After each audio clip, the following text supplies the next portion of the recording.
Imagine um jovem comum, sentado diante de um computador simples, no quarto de um apartamento barato. No silêncio da madrugada, ele digita linhas de código sem perceber que está prestes a mudar a história da internet. Ele não era um gênio do crime, não era um hacker lendário, mas suas escolhas o transformariam no criador do maior mercado ilegal que o mundo já viu, e sua queda envolveria agentes do governo, corrupção interna e uma investigação digna de cinema. Eu sou do Vortex Curioso, e hoje você vai conhecer toda a história de Ross Ulbricht, o homem por trás do Silk Road. Imagine um jovem inteligente, ambicioso e curioso, apaixonado por tecnologia e ideias libertárias. Esse era Ross William Ulbricht, nascido em 1984, na Pensilvânia, Estados Unidos. Desde cedo, ele se destacou por seu talento em programação, matemática e sua visão de mundo diferente. Ross acreditava que as pessoas deveriam ser livres para escolher, sem interferência do governo. Mas ninguém poderia imaginar que essa filosofia o levaria a se tornar o homem por trás do maior mercado negro da internet. Ele estudou física e economia, sempre com interesse em sistemas complexos e criptografia. Trabalhou em empregos comuns, mas buscava algo maior. Foi durante esse período que uma ideia começou a crescer em sua mente: criar um mercado digital completamente anônimo, seguro e global. Um lugar onde pessoas pudessem comprar e vender sem revelar suas identidades. Uma espécie de experimento libertário impulsionado pela tecnologia. Em 2011, Ross decidiu transformar essa ideia em realidade. Usando a rede Tor, que permite navegação anônima, ele lançou o Silk Road. O site era um mercado clandestino diferente de tudo que já existiu. Os pagamentos eram feitos apenas com Bitcoin. O sistema tinha avaliações de compradores e vendedores, regras internas e até suporte ao cliente. Nele, era possível encontrar documentos e outros produtos ilegais. Tudo isso protegido por camadas de anonimato. Para operar o site, Ross assumiu o pseudônimo Dread Pirate Roberts, inspirado no filme A Princesa Prometida. Esse nome se tornaria lendário na Dark Web. Ele enxergava o Silk Road não apenas como um negócio, mas como um experimento social sobre liberdade individual. Porém, para as autoridades, aquilo era uma operação criminosa global. O Silk Road cresceu de forma explosiva. Milhões de dólares passaram pela plataforma em poucos meses. Tudo era feito com eficiência surpreendente, e usuários do mundo inteiro começaram a utilizá-lo. Mas, junto com o crescimento, vieram os problemas. Apesar de toda a tecnologia, Ross cometeu erros humanos. Em fóruns antigos, ele havia usado um e-mail pessoal ao buscar programadores para um projeto anônimo. Um detalhe que se tornaria peça-chave mais tarde. Além disso, os horários de postagem do Dread Pirate Roberts coincidiam com os hábitos de sono e atividade de Ross. Investigadores começaram a conectar os pontos.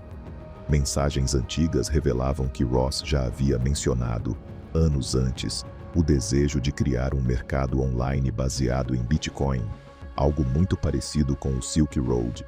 Agências como FBI, DEA, IRS e o Serviço Secreto abriram investigações simultâneas. Agentes se infiltraram no Silk Road como compradores e vendedores falsos, registrando comportamentos, transações e até disputas internas. Outros tentavam mapear pontos onde a rede Tor encontrava a internet comum, buscando falhas.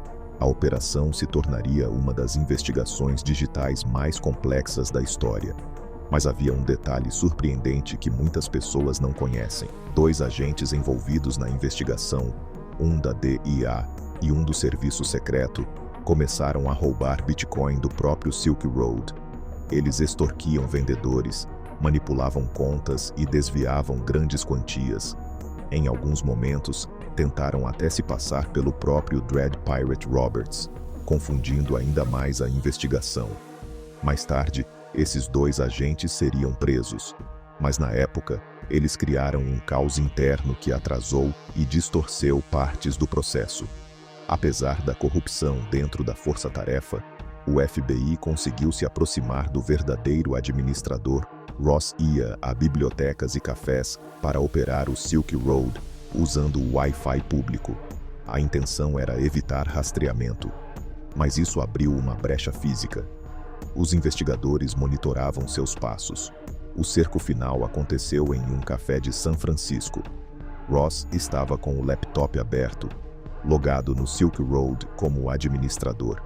Agentes disfarçados criaram uma distração, uma briga falsa. Enquanto Ross olhava para o lado, 2 agentes aproveitaram para pegar o laptop antes que ele pudesse fechar a tampa. Se o computador tivesse sido fechado, toda a criptografia seria ativada e o acesso à plataforma seria perdido. Mas o FBI conseguiu o aparelho desbloqueado. Ali estavam conversas internas, registros, códigos e até um diário digital. Era a prova definitiva. Ross foi preso no local. E logo depois, o governo confiscou centenas de milhares de bitcoins ligados ao Silk Road, uma das maiores apreensões de criptomoedas já registradas. A queda do Silk Road se tornou notícia mundial. Em 2015, começou o julgamento. A promotoria argumentou que Ross era o cérebro por trás de uma operação criminosa que envolvia drogas, documentos falsos e lavagem de dinheiro. Também alegaram que ele havia encomendado crimes, apesar de nenhuma execução ter ocorrido. A defesa afirmou que Ross criou o site, mas que o controle teria sido assumido por outros administradores com o mesmo pseudônimo. Porém, com as provas do laptop, essa narrativa perdeu força. Ao final, Ross Ulbricht foi condenado à prisão perpétua sem direito à liberdade condicional, mais 40 anos adicionais. A sentença foi vista por muitos como desproporcional. Especialistas, ativistas e até juristas afirmaram que Ross havia recebido uma pena mais severa do que criminosos violentos. A comunidade internacional começou debates intensos. Para alguns, Ross era um criminoso perigoso. Para outros, era um visionário que sofreu a punição mais dura da história da internet. Durante a prisão, Ross manteve boa conduta. Escreveu cartas, reflexões e manteve contato com familiares e apoiadores. Campanhas exigindo seu perdão cresceram ao longo dos anos, alcançando centenas de milhares de assinaturas. Documentários foram lançados, entrevistas foram feitas e movimentos começaram a defendê-lo como símbolo de injustiça penal no mundo digital. Então, em 21 de janeiro de 2025, após anos de pressão pública, debates intensos e grande mobilização digital, Donald Trump concedeu perdão total a Ross Ulbricht. A decisão foi imediata. Ross foi libertado no mesmo dia. A notícia gerou impacto mundial. Debates sobre moralidade, tecnologia, segurança, liberdade digital e punição voltaram a surgir. Ross deixou a prisão como um homem livre, mas carregando a marca de uma das histórias mais controversas da era moderna. A trajetória de Ross Ulbricht revela como ideias poderosas podem criar sistemas capazes de mudar o mundo, para o bem e para o mal. O Silk Road transformou a Dark Web para sempre. A investigação mostrou tanto a habilidade das autoridades quanto a corrupção dentro delas. E a libertação de Ross abriu discussões profundas sobre justiça e inovação. No final, fica a pergunta que continua sem resposta. Ross Ulbricht foi um criminoso brilhante ou um visionário que pagou um preço alto demais?